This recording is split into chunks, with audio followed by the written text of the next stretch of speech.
Hello mindful foodies, Inga from Health Origins here. So today I'm going to show you how you can make vegan mozzarella type cheese using Okara. So let's begin. So first of all, I've got a cup of coconut cream. So this is coconut milk from the top of coconut milk can. So I'm going to add it to a pot and I'm going to melt it on a low heat just so that it becomes liquid again. And in the meantime, I'm going to prepare the rest of the ingredients. So here I've got my fresh Okara. For whatever reason, this time when my beans were milling in my soya bella, I had some whole beans as well. So it didn't quite whisk them as it normally does, but it doesn't matter because we'll use our stick blender, so that will smooth it all out. So this is about 1.5 cups of Okara, or one batch. After I use my soya bella milk maker, I'll link above and down below of how I use it and how easy it is to make your own soy milk with that. So now we're gonna make our mixture. So this is Okara. Then we're gonna put our spices. So I've got here my onion powder. So I'm gonna add a teaspoon of onion powder. I'll put about 1/4 teaspoon of garlic powder, not a lot, just a tiny bit. And then I'm gonna put about half a teaspoon of salt here. We'll see if we need to add any more. And then we need some sourness. So I'm using white wine vinegar, or you could use apple cider vinegar. So for white wine vinegar, I'm going to add 2 tablespoons. If you're using apple cider vinegar, you might need 3 or maybe 3.5 even. We'll see how that goes. We might need to add a little bit as well because there's going to be quite a lot of cheese. And a couple more ingredients I'm going to need. So I'm going to need a couple of tablespoons of nutritional yeast flakes. So a couple of big tablespoons I'm going to add here. And then we also going to add 2 tablespoons of tapioca flour or starch. That will give that kind of stretchiness to our cheese. So a couple of tablespoons here. And I'm gonna give it a mix. I think I'm gonna add a little bit more salt because this is gonna be quite a big amount. So about maybe 3/4 teaspoon of salt I'll put all together. So this is mixed in. Now I'm gonna pour the coconut cream that I've just melted like I showed you. So it's not super hot, just warm and melted so that it's liquid, so it will be easier for us to blend now. So I've got my stick blender, Bamix stick blender, and I'm gonna just blend this until smooth.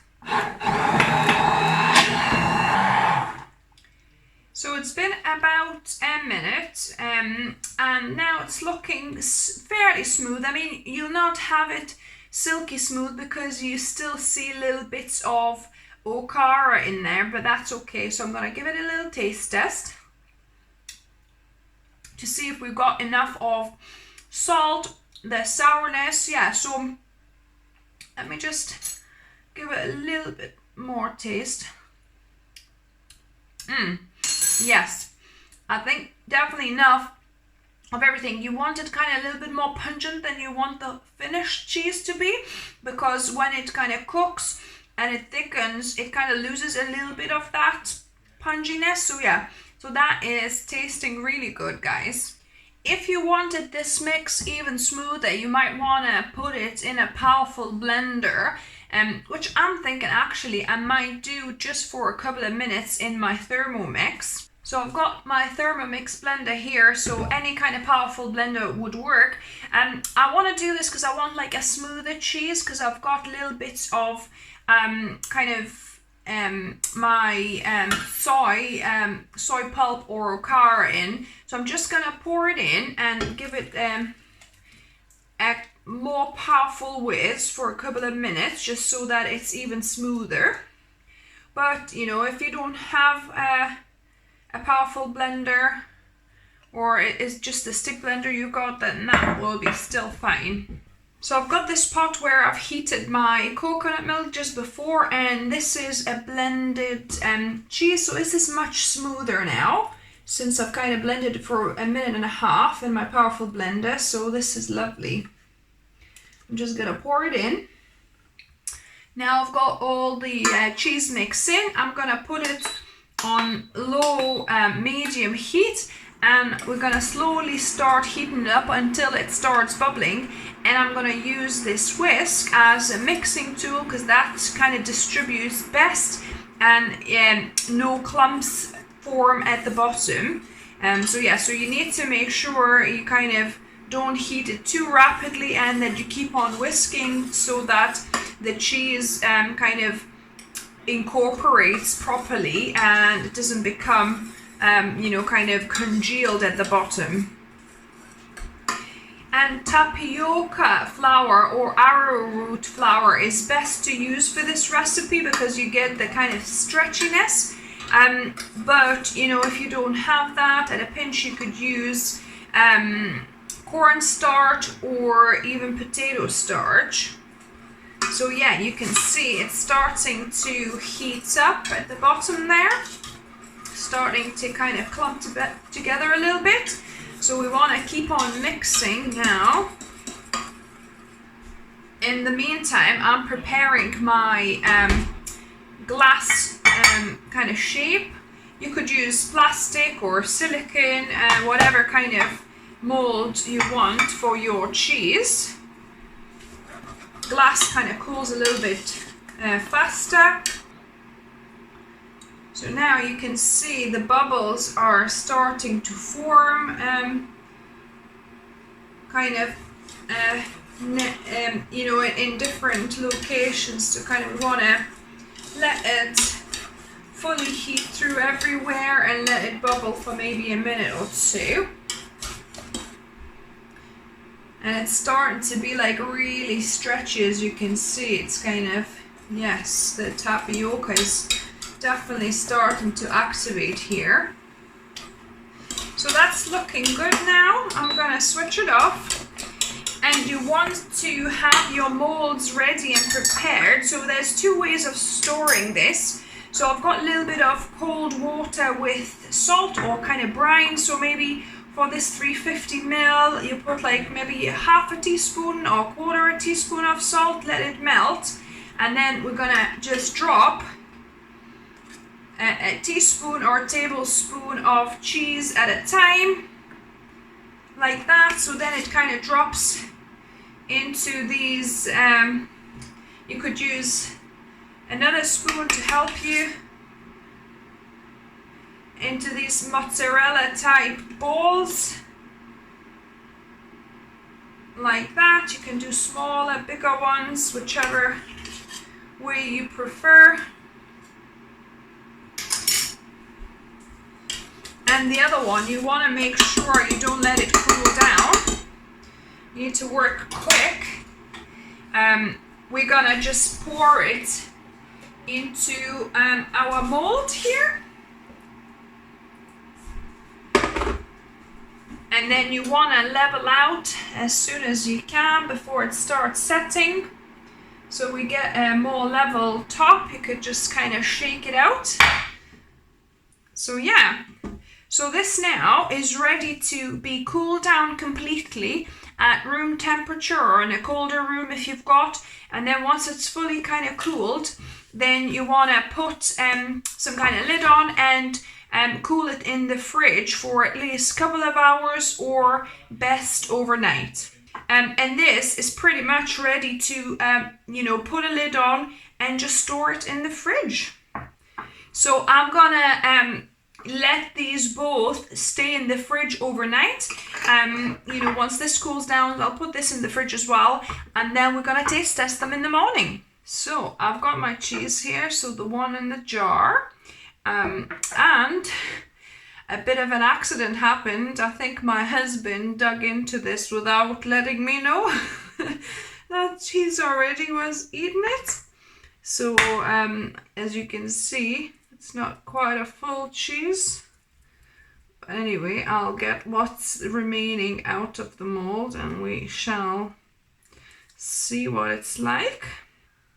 See if I can, there we go. So we'll see how sliceable it is. See if I can slice it. Yeah, I can slice it. It's very soft and very kind of stretchable, as you can see. Maybe it could do with another bit of tapioca, because this is quite, just put that there, get a couple of better slices here, and we're gonna taste test them. So now on to the best bit, taste testing. So first of all, I'll try this one that was in the mold.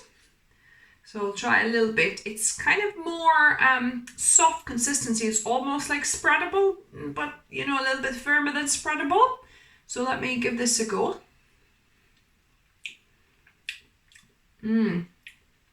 Wow, super good. I'll have to try how it actually also melts. So I'll quickly do that one as well. But before we do this, I'm gonna try it from the jar as well. So this is the one that I've done it in the brine, and it seems it's a little bit firmer consistency. So I wonder if it's better, that kind of cheese, to be a more mozzarella, more kind of rubbery, to do it that method rather than in a mold. So I gave my fork a little wash because we don't want to contaminate the whole brine. And I'm just gonna grab a vegan mozzarella ball like that and try it.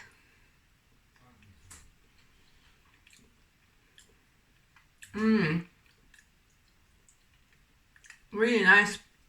Actually, it's kind of still the same consistency. It's not any firmer. It's pretty much the same. It just depends what kind of style you like, whether you want it to keep it in a brine or you're happy just to keep it in a kind of container and kind of slice it up. So it's up to you. But the taste, it's really good. I think in the brine, I think it's more flavoursome in the mold. In the brine, maybe it gets a little bit washed. You know, some of the flavour might be kind of left in the brine. I don't know, but they're very, very similar actually. So yeah, but let me try the one, you know, to see how melty this one is. So I've got a piece of bread, and I'm gonna put my cheese slices on it. I'll do a couple, and we'll see how meltable this is. I'll put this under the grill for, you know, 3-4 minutes. So that's the toast complete. So let's see how stretchable these are. So yeah, they're, you know, not super stretchy, but they're definitely kind of softened, as you can see, and melted a little bit. So let me taste test this. So when melted, this is not a super stretchy or anything, but it's definitely kind of softened and would be decent for a pizza. So let me try this.